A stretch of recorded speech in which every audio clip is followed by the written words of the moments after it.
Il libro del profeta Isaia è uno dei capolavori dell'Antico Testamento, un'opera monumentale, un rotolo enorme, cresciuto lungo alcuni secoli e opera di diversi autori. Questo grande testo, grande per motivi letterari e teologici, ci offre l'opportunità di alcuni approfondimenti, perché nel libro del profeta Isaia troviamo pagine celebri che conosciamo molto bene e vogliamo rileggerle per approfondirne la conoscenza e comprenderne meglio il significato. L'intero rotolo di Isaia è stato diviso nei tempi moderni dagli studiosi in 3 grandi parti, attribuite a 3 autori diversi: il primo Isaia, il secondo e il terzo. Ma non si può risolvere così semplicemente la questione invocando l'esistenza e l'attività di 3 autori diversi. Dobbiamo piuttosto immaginare che ci sia una autentica scuola del profeta Isaia, che a partire dall'8° secolo a.C.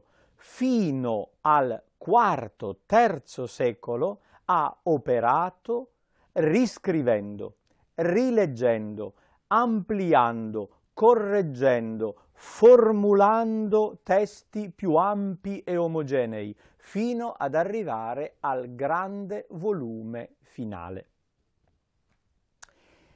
Tutto parte con la persona storica di Isaia, un uomo autorevole della corte di Gerusalemme, vissuto nella seconda parte dell'8° secolo.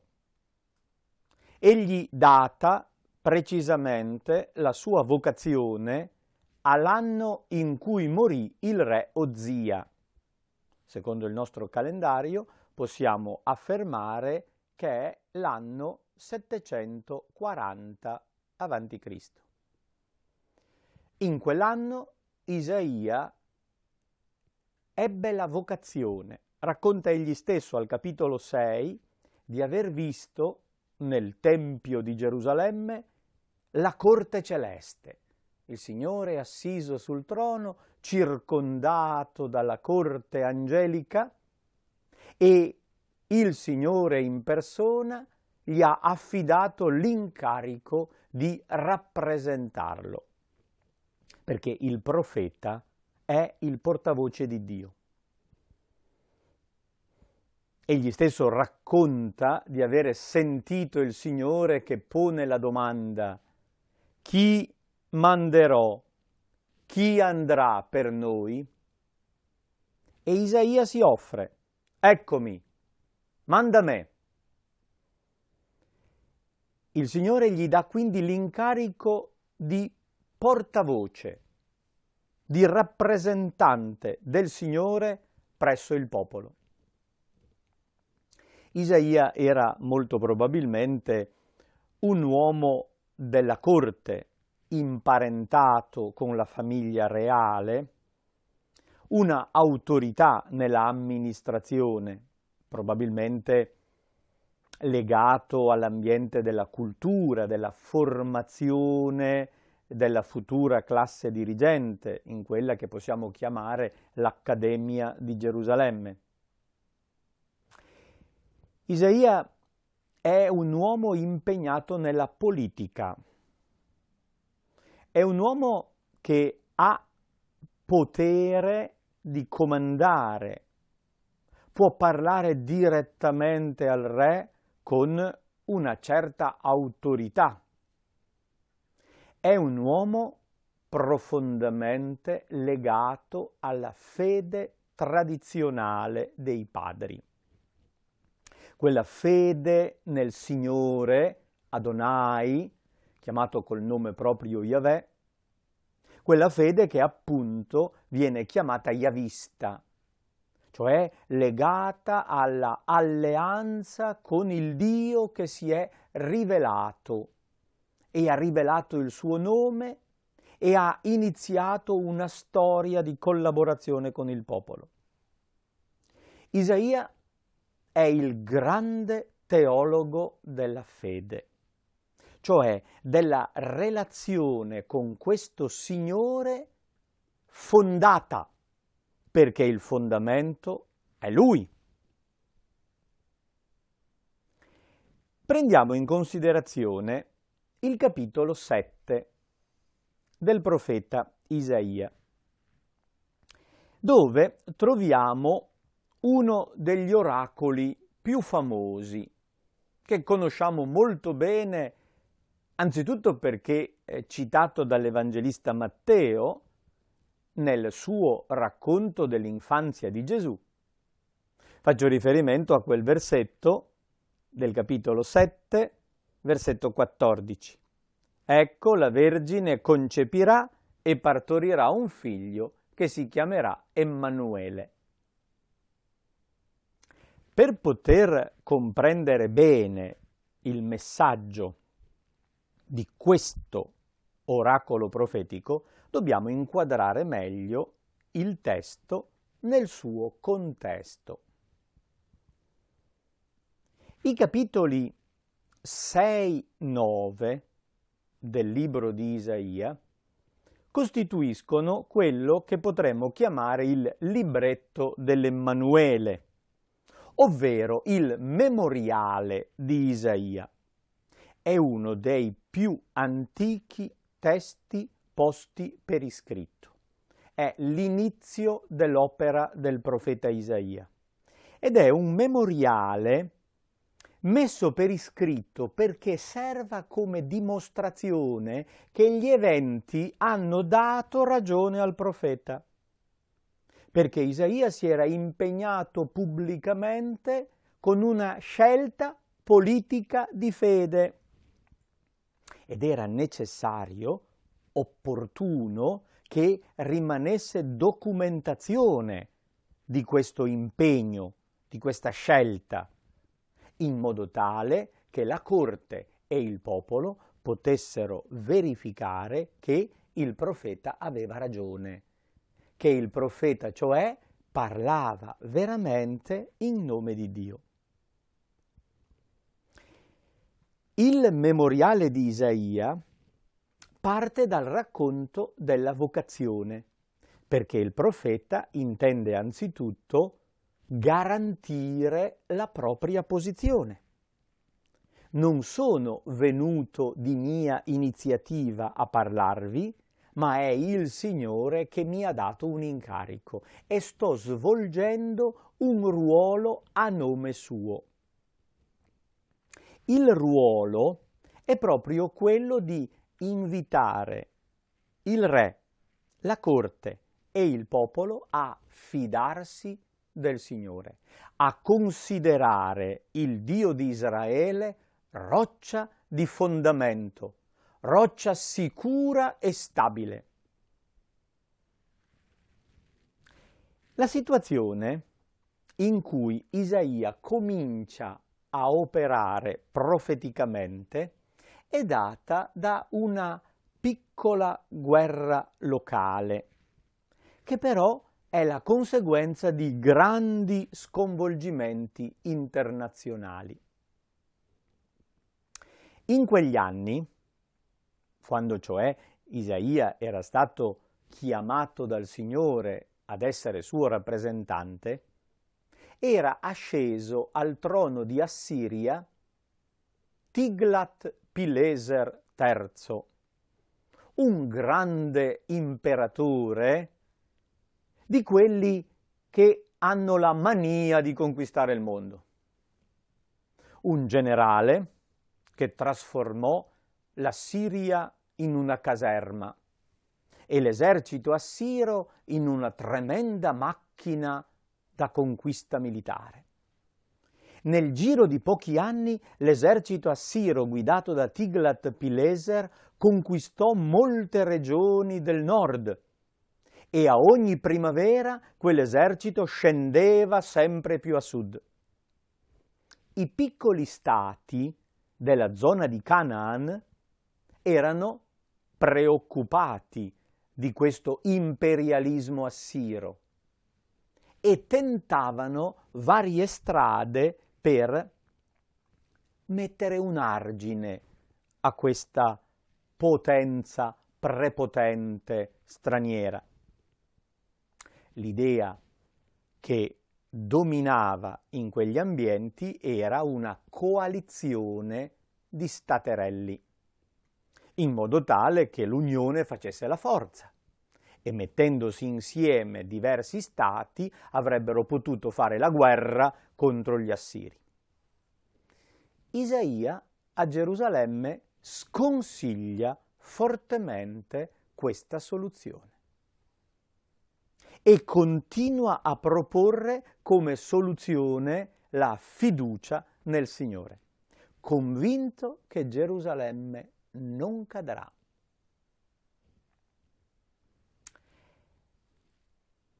Sembra quindi che il re di Gerusalemme rifiuti di partecipare alla guerra insieme agli altri stati vicini. Per fargliela pagare, il regno di Aram, che corrisponde grossomodo alla Siria, e il regno di Israele, con capitale Samaria, muovono guerra a Giuda e assediano Gerusalemme per eliminare il re, sostituirlo con un altro, quindi un usurpatore, che prenda il posto del discendente di Davide, in modo tale che questo nuovo re sia d'accordo con gli altri stati e faccia la guerra insieme a loro contro gli assiri. Leggiamo il testo. Sentendo questi nomi, anche se sono lontani da noi, ricostruiamo questa vicenda. Nei giorni di Acaz, figlio di Jotam, figlio di Ozia, re di Giuda, Rezin, re di Aram, e Pekach, figlio di Romelia, re di Israele, marciarono contro Gerusalemme per muoverle guerra, ma non riuscirono ad espugnarla. Questo versetto è una introduzione narrativa tipica di un redattore posteriore che ha inquadrato la scena e ha addirittura anticipato l'esito di quella situazione per mettere in evidenza fin da subito la verità di Isaia. Fu dunque annunziato alla casa di Davide, cioè la dinastia regnante a Gerusalemme. È una questione che riguarda la famiglia di Davide, la famiglia regnante. È in gioco l'impegno che Dio si era preso secoli prima con Davide, garantendogli che un suo erede sarebbe stato re a Gerusalemme in modo abituale e costante. L'annuncio è: gli aramei si sono accampati in Efraim, cioè hanno fatto alleanza con i tuoi vicini contro di te. Brutta notizia, ci muovono guerra. Allora il suo cuore, quello della casa di Davide, e il cuore del suo popolo si agitarono come si agitano i rami del bosco per il vento. Splendida immagine poetica. La corte e la popolazione hanno paura. Il loro cuore sbatte come gli alberi nella foresta quando soffia una forte tramontana. Il Signore disse ad Isaia: vai incontro ad Acaz, tu e tuo figlio Shear-Yashuv, fino al termine del canale della piscina superiore, sulla strada del campo del lavandaio. Una indicazione topografica precisa, dettagliatissima. Isaia porta con sé un bambino, suo figlio, a cui ha dato un nome strano, un nome significativo, Shear-Yashuv. Tradotto in italiano vuol dire un resto ritorna. È un gioco di parole, come dire, ne resta solo un resto. Qualcuno torna, ma son pochi quelli che sopravvivono. È un annuncio di minaccia, è una promessa insieme.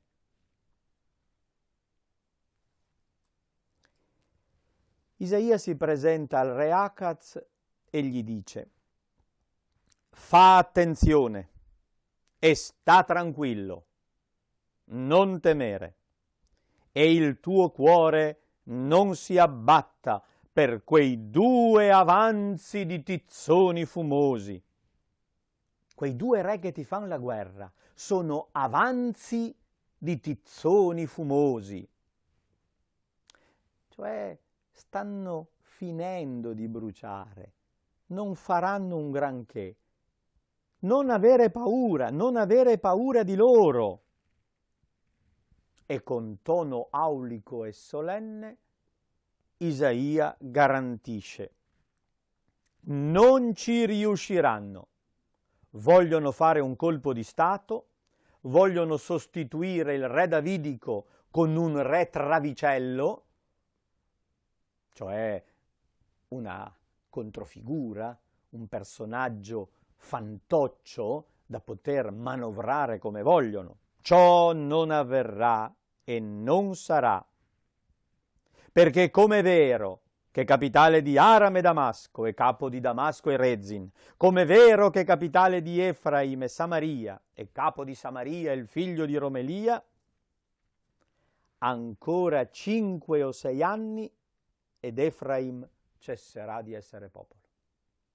Il testo ha adattato in 65, probabilmente proprio per un errore di copiatura. Il profeta annuncia che quei nemici che stanno facendo la guerra stanno per finire. Sono tizzoni fumosi, avanzi di un incendio, stanno per spegnersi. Tu non avere paura, ma se non crederete non avrete stabilità. Questo versetto 9 è un po' lo slogan di Isaia. È un testo fondamentale, è un gioco di parole bellissimo da un punto di vista linguistico e soprattutto teologico, perché gioca sulla radice di amen. In una forma, in ebraico, questo verbo vuol dire essere fondato, essere stabile, resistere. In un'altra forma significa credere, ritenere che l'altro sia fondato e stabile e quindi avere fiducia. Im lo ta'aminu chi lo te'amenu. Se non credete, se non vi fidate del Signore, non state in piedi. Non avete consistenza. Noi diremmo: se non credete siete delle leggere. Una persona leggera è portata da ogni soffio di vento, è sbattuta dalla tramontana. Una persona di fede è persona solida, fondata, stabile, rocciosa, resistente. La nostra resistenza dice il profeta Isaia a quel popolo impaurito, è la fede nel Signore. Egli è la nostra solidità. Noi ci fidiamo di Lui, non delle nostre armi e delle nostre guerre. Proprio in quel contesto della guerra che gli storici chiamano siro-efraimita e che si può datare intorno al 735, Isaia annuncia al re Acaz un altro messaggio da parte di Dio. Il re Acaz era veramente spaventato da quella situazione e tentava tutte le strade possibili per cavarsi d'impiccio. Addirittura era arrivato a sacrificare suo figlio, a compiere un sacrificio umano. Lo racconta il secondo libro dei Re. Non certo a Yahweh, Dio di Israele, ma a qualche divinità pagana, a qualche idolo cananeo. Si attacca alle varie possibilità che gli sono offerte. Arriva addirittura ad ammazzare suo figlio per fare un sacrificio ad una divinità in modo che questa divinità gli possa garantire la vittoria. Isaia lo incontra, gli parla a nome di Dio. Chiedi un segno dal Signore tuo Dio, dal profondo degli inferi oppure lassù in alto. Isaia gli propone la fiducia e gli dà anche la possibilità di chiedere un segno. Acaz invece non è interessato. La sua risposta, non lo chiederò, non voglio tentare il Signore, non è devota. È addirittura miscredente. È una risposta del tipo non mi importa nulla. Non mi importa del Signore, non ho intenzione di chiedergli niente. Sta ponendo la propria fiducia altrove. Al che Isaia risponde un po' sopra le righe. Ascoltate, casa di Davide.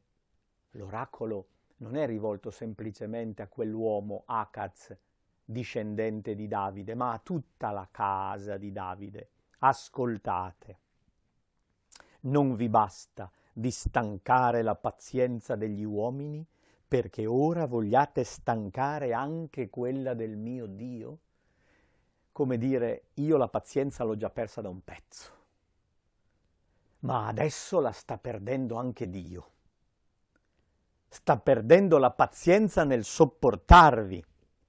Tu non vuoi chiedere niente e il Signore, il segno, te lo darà lo stesso. Ecco, la Vergine concepirà e partorirà un figlio. Tu chiamalo Emanuele. Non dobbiamo leggerlo semplicemente come la profezia che 700 anni dopo sarebbe nato il Messia. In un primo momento il senso di questo oracolo è storico, è legato alla contemporaneità degli eventi. La parola che traduciamo con vergine in ebraico è halma ed è un termine che in genere si trova altre 8 volte nella Bibbia ebraica, viene tradotto con ragazza, giovane donna. Non è un termine tecnico esclusivo per indicare la verginità, ma per indicare una giovane donna in età da marito. E con buona probabilità il riferimento è alla giovane moglie del re. Il segno che il Signore offre a questo re miscredente è la nascita di un figlio. Tu ne hai ammazzato uno, io ne faccio nascere un altro. Il segno che Dio offre è la nascita di un bambino. di un figlio del re, della casa di Davide, erede al trono, garanzia che Dio vuole la vita, che interviene a far nascere, non a far morire. E tu quel bambino chiamalo Immanuel, El è Him con noi. Dagli un nome simbolico, che sia un segno della tua fiducia. L'oracolo continua, non si ferma qui. Il segno non è solo la nascita del bambino, è il fatto che questo bambino mangerà panna e miele, latte e miele, cibo straordinario o cibo abituale? È un cibo da bambini, finché non imparerà a rigettare il male e a scegliere il bene. Poiché prima ancora che questo bambino impari a rigettare il male e a scegliere il bene, sarà abbandonato il paese di cui temi i due re. Ecco il segno. Che sta per nascere, abbia raggiunto l'età di ragione, quei due avanzi di tizzoni fumosi che adesso ti fanno tanta paura non ci saranno più. Loro saranno eliminati, Gerusalemme resisterà, tu avrai un figlio che diventerà re dopo di te. Te lo garantisco io, te lo metto anche per iscritto e vediamo fra 5 o 6 anni chi avrà ragione. È una scommessa con la storia. Ecco l'origine del memoriale di Isaia, un uomo grande che si è impegnato davanti a tutta la società, si è impegnato perché sicuro della fondatezza garantita dal Signore. Se non crederete però, non avrete stabilità. Ecco il grande messaggio di Isaia.